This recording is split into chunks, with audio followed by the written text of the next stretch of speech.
Alright, hey YouTube, this is Nate. This is a response to David, and this is a video that a lot of people have picked up on. This is in response to the new Microsoft ad that has just come out, which is targeting Apple's prices. So I'm going to make this pretty brief. I'm just going to hit on a couple of the topics that you hit, David, and a couple that other people hit, and just kind of give my thoughts on them. First things first is the fact that this girl, Lauren, who supposedly was given $1,000 to go find a 17-inch laptop, she could have it if she found one for under $1,000, and Microsoft would pay for it. But supposedly this is an actress. To be honest, it doesn't surprise me. While watching the ad, it did seem a little weird. You know, no one is going to be paid.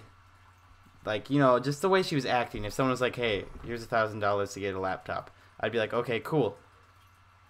And then they'd follow me around on camera. What am I supposed to, what am I supposed to do? I wouldn't know. I mean, obviously, if she was a real person, they'd give her pointers on what to say. But, that'd be just pretty hard to take a random person and say, okay, this is how you need to act so we can get our ad to be how we wanted.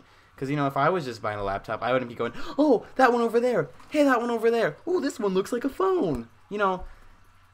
They kind of had to tell her to do something. So even if it was a real person versus an actress, it would be pretty fake to the bone. Otherwise, the ad just wouldn't work the way they want it to. Because I know most normal people, when they go shopping, just look, and that's not exciting to watch in an ad. So it doesn't surprise me that Microsoft did get an actress, but at the same time, it's a little weird that, they flat out said this is Lauren, and they made it sound such like it's a real person. That is a little, Next up is quickly just hitting on the Mac store part, because it is the Apple store. This also bothers me. I am one who gets really bothered when people can't say the names of the products right. A huge one, which conveniently is on hand for some reason. This iPod 5th generation. Nowhere ever has Apple called this an iPod video, but the whole world wants to call it that. Also on hand, conveniently, this is not an iTouch. It's an iPod Touch.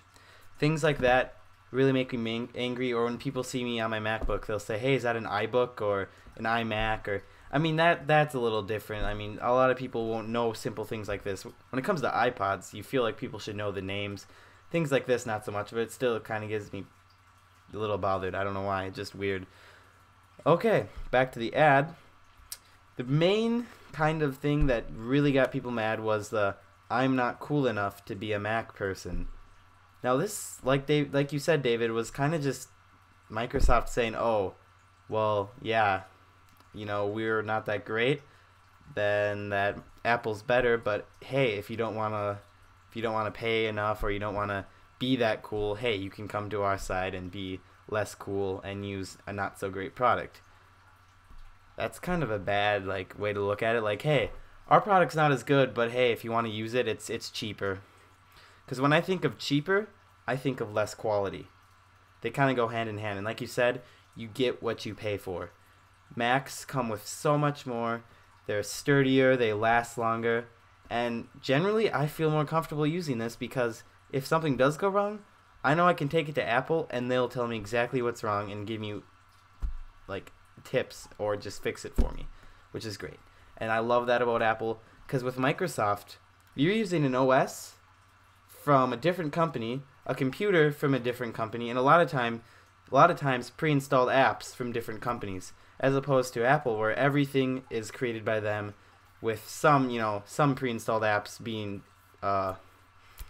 exceptions, but for the most part, everything that's pre-installed is from Apple. The only one that I can really think of that comes with is Comic Life, if that still does come with. That was from somewhere else, I believe.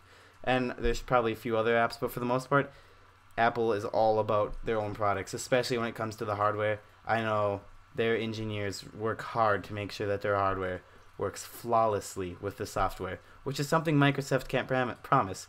And that alone is worth the $400 extra. So on that note, I don't really know if I have much else to say other than you are getting what you pay for. I mean, that does sound a little mean because there are a lot of PCs that work fine, but when it comes to prices, I think a price shouldn't have to stop you from what you're buying. I mean, obviously price should have some motivation for you. Like, I know, especially, I hate this phrase, but people, the times, blah, blah, blah. I hate when people say that, but it is the truth that there are people out there that don't have that much money, and if they need a laptop, they obviously can't get a Mac. But Microsoft doesn't need to be advertising so heavily on the price when they should be more glorifying their product, not just the price tag on it. That's something that always kind of bothered me, is price tags, especially on computers, because computers, it's iffy when it comes to price. So I don't think a whole 30-second ad about price should be necessary. That's just my opinion. So thanks for watching, and see you later.